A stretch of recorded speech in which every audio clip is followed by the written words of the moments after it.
like that. Okay, it's time for me to practice my Ursula dance. I'm not warmed up, but I can't resist going straight into the choreography. Is that a warm up?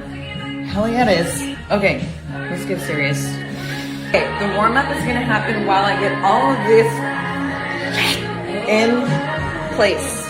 My son's only on a walk for the next few minutes, so I gotta make noise now. I can do the whole dance from beginning to end. Can I do it well enough to be proud to post me doing it from the beginning to the end? Not yet. That's the goal. I want to get a really good run through where I'm like, that was in the pocket. That was awesome. So it's time to work, work, work, work, work. This is gonna be it. This is gonna be the run where what I do in physical matches up with what's happening in here. It's gonna happen. While I set my props for the next run, I'm going to tell you what's going on in here.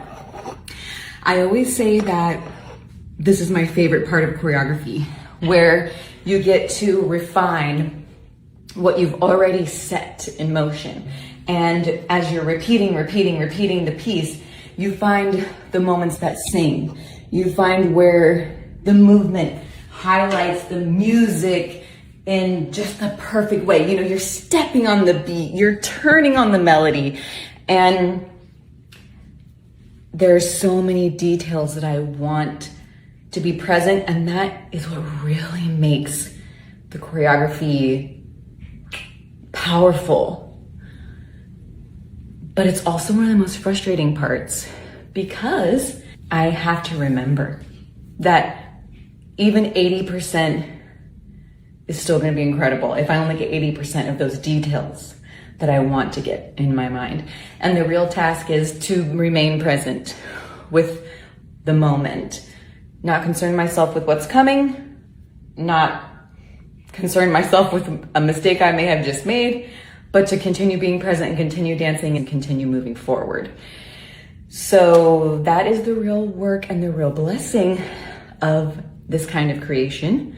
It is a meditation. It is an exercise in reaching for the ideal vision that's in our mind while also appreciating what's happening in physical and being patient and present and showing a lot of forgiveness and self-compassion. Otherwise, it wouldn't be very much fun and we wouldn't continue. So I need to give myself a little pep talk. I said I was setting my props. Oh my God.